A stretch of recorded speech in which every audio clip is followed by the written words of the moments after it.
Assalamualaikum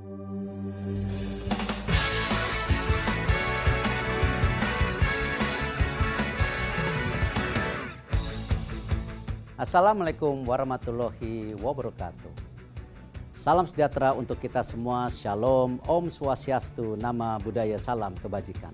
BUMN sebagai kekuatan sepertiga ekonomi Indonesia Selalu ada manfaat yang bisa dipetik dari mempelajari kisah hidup orang-orang yang sukses, termasuk Erick Thohir, usaha di Indonesia yang menginspirasi banyak orang. Erick Thohir lahir di Jakarta 30 Mei tahun 1970. Lahir dari keluarga yang berlatar belakang bisnis, membuat beliau tumbuh dan besar dalam dunia tersebut, serta berpengaruh pada kehidupannya. Investasi bisnisnya pun tersebar di mana-mana, mulai dari media hingga ke olahraga. Berbekal dengan pengalaman bisnis yang luar biasa, Erick Thohir pun sekarang diangkat menjadi Menteri BUMN oleh Presiden Republik Indonesia Bapak Insinyur Joko Widodo. Pada kesempatan ini, kami ingin mengajukan beliau sebagai role model core value ASN pada kelompok kami. Adapun core value ASN tersebut adalah berakhlak. Berakhlak di sini berarti berorientasi pelayanan, akuntabel, kompeten, harmonis, loyal, adaptif, dan kolaboratif. Mari sama-sama kita lihat nilai core value ASN berakhlak pada diri Pak Erick Thohir. Core value pertama berakhlak yaitu berorientasi pelayanan. Erick Thohir dalam komitmennya untuk meningkatkan mutu pelayanan kepada masyarakat menerbitkan surat edaran di mana semua fasilitas umum di BUMN harus gratis, termasuk di SPBU. Beliau menginginkan agar seluruh fasilitas umum dapat dinikmati oleh siapa saja dan masyarakat tak terbebani dengan biaya pungutan. Hal ini tentu saja sejalan dengan berorientasi pelayanan, yang mana Erick Thohir mau memenuhi dan memahami kebutuhan masyarakat. Core value kedua, akuntabel.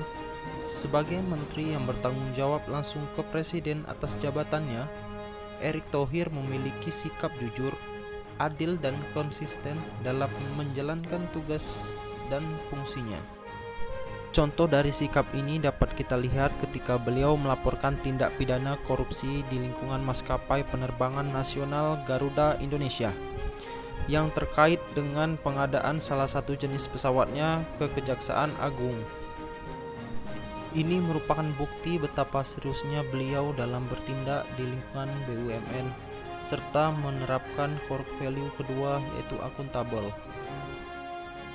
Yang ketiga yaitu kompeten. Bapak Erick Thohir terbilang jadi anggota kabinet yang paling sering jadi sorotan publik karena tidak segan membuat gebrakan dan langkah strategis untuk kepentingan pembangunan bangsa.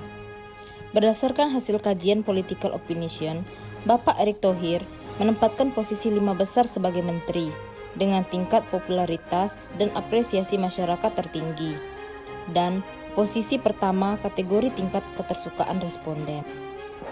Yang keempat, harmonis.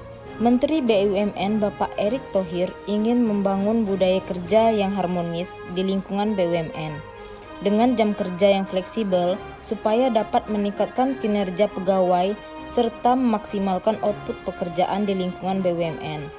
Selain itu, kaitannya dengan harmonis, Bapak Erick Thohir juga menghargai setiap orang terlepas dari suku dan agamanya. Ini terlihat ketika Imlek kemarin. Bapak Erick Thohir bersilaturahmi dengan warga keturunan Tionghoa dan bahkan menekankan kepada masyarakat untuk menjaga persatuan dan perdamaian antar umat beragama. Yang kelima, loyal.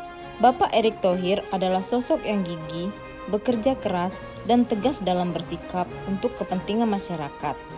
Hingga sekarang, banyak kerja-kerja nyata beliau yang telah dilakukannya untuk Indonesia.